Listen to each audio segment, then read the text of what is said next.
Hey Pandalings, this is the Black Belt Panda, and you might recognize this place.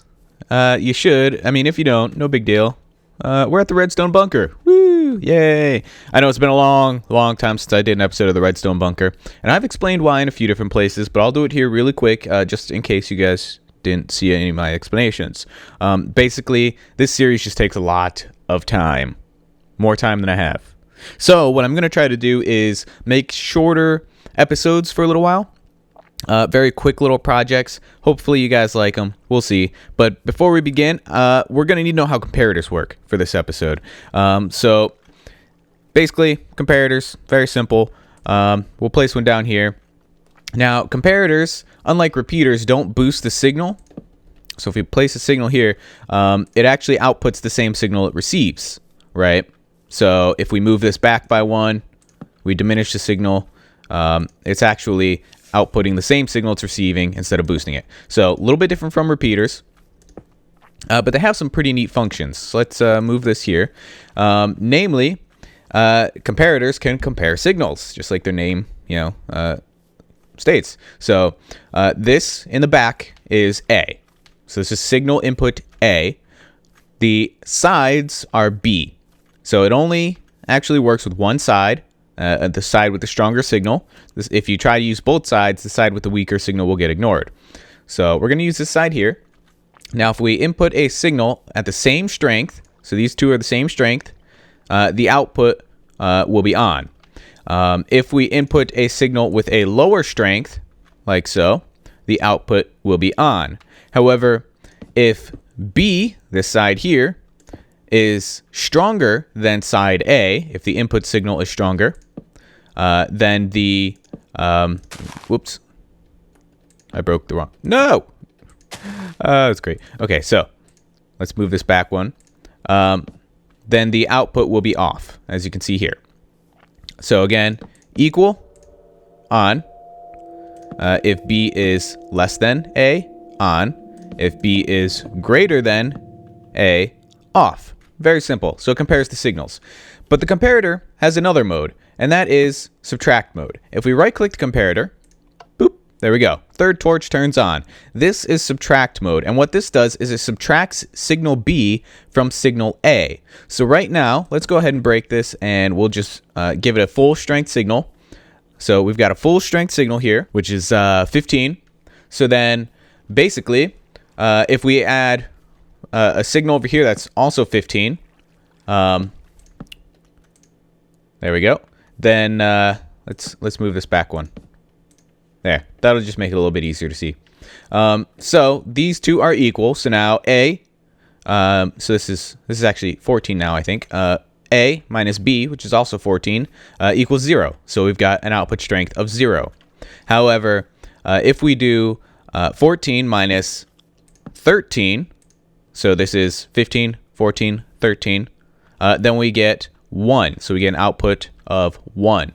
And if we do 14 minus 12, so we'll move it back another 1, we get a signal strength of 12. Then we get an output of 14 minus 12, which is 2. So that's how the comparator works in subtract mode. And the subtract mode is what we're going to be using today. The reason for that being, we're going to make a clock with a comparator. Instead of your standard burnout torch clock, we're going to make a one-tick clock using the comparator. So the way this works, very simple. We feed the signal that's coming out back into the side of the comparator. So this is B. When we put it in subtract mode, the way this is going to work is it's going to get a signal strength of 14, okay? And then it's going to pass that signal strength back out. So this will be 14, this will be 13, this will be 12, and now has a signal strength of 12 coming in from the side. So 14 minus 12 then would be 2. And so when it outputs this signal strength of 2, we get 2 here, 1 here, and 0 here. So because the output on side B is now 0, when it updates on the next tick, it's going to do 14 minus 0, which of course is 14, and it's going to output a full redstone signal again. And then of course on the next tick, it's going to update and see that there's 12 here again, and it's going to subtract it, and we're going to get 0 here. And it's just going to keep switching back and forth, and it'll do that every tick, so it becomes a one-tick clock. So let's check that out. Boom. There we go. So it keeps switching the signal back and forth, and it's very difficult to tell because it's going very quickly, but we are getting a 2, 1, 0 signal here. So this is what we're going to use inside the Redstone Bunker today to make a clock. So one more thing we need to know about.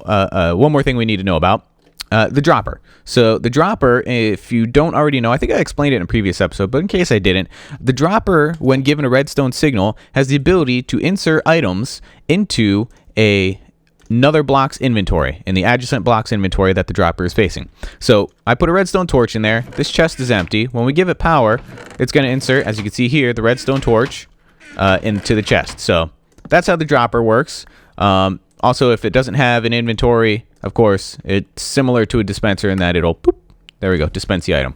All right, so now that we know how those things work, let's go ahead and put them to good use.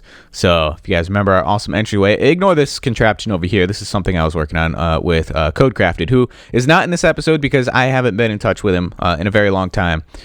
So let's go ahead and open our entryway here. And we'll come down here. All right, and we're not actually going to be working in the bunker today. We're going to make something really cool right here in front of the door. So I'm going to break these blocks here. I'm going to take a dropper. I'm going to place it down right there. And then I'm going to grab a dispenser, and I'm going to place that down right there. So both of them, and remember, to place an item on an item with an inventory, you have to sneak, right click. All right, so both of them are facing up. So the next thing we're going to do is we're going to locate our alarm. You guys remember this, right? The alarm. This is using the burnout clock. So to demonstrate, that's our burnout clock. We're going to replace this because it's old, outdated. We don't need it anymore. We're going to replace it with a comparator clock. So we're going to put a torch here, and this torch is going to be our input signal. So we're going to input into the clock, the comparator clock, which will be right here. Okay. So if we put this here, so like that, and then we take our redstone. So now we've got power there. We put it there.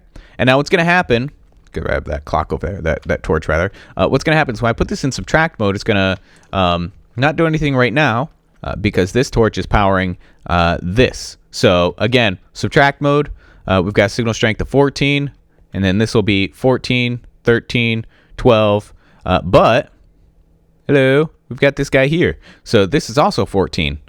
So the signals are equal. Therefore, you know, we don't have any issues there. If we were to remove, oops, let me put that back.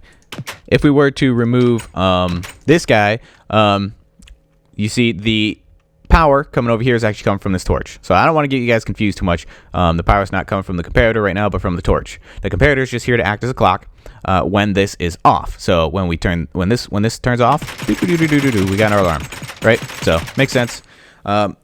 Next thing we want to do is we're going to take this redstone and we're going to bring it down a little staircase here, like so. And I've already punched this out. You can just do the same. It's pretty easy. We're going to run it across here straight to our dropper. So we heard the dropper turn on. It's got power. And that is it right there. So the next thing we're going to do is grab a crap ton of arrows. We need arrows. Lots of arrows. So we're going to fill up the dropper with arrows. And then we're going to fill up the dispenser with arrows. Pretty simple. And what's going to happen is when the alarm turns on, the redstone here is going to pulse, obviously, every tick. And the dropper will insert arrows into the dispenser if there's room. The dispenser is going to fire arrows up into the ceiling.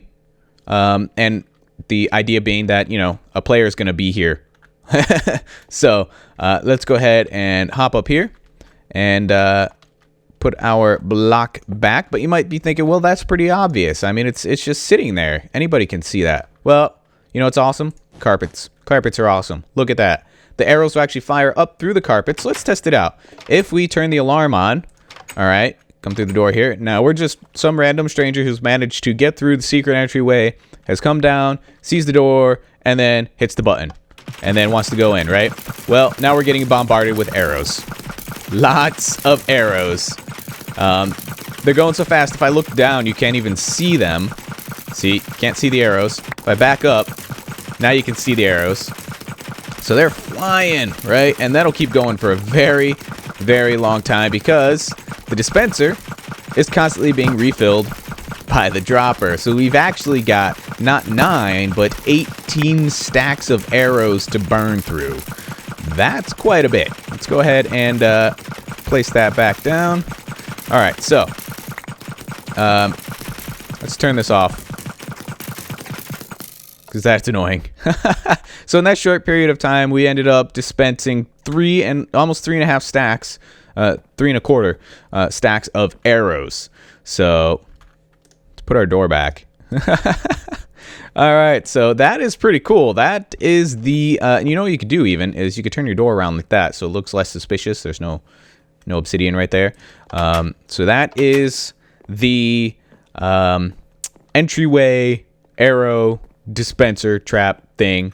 I'm sure I'm sure you can come up with a better name.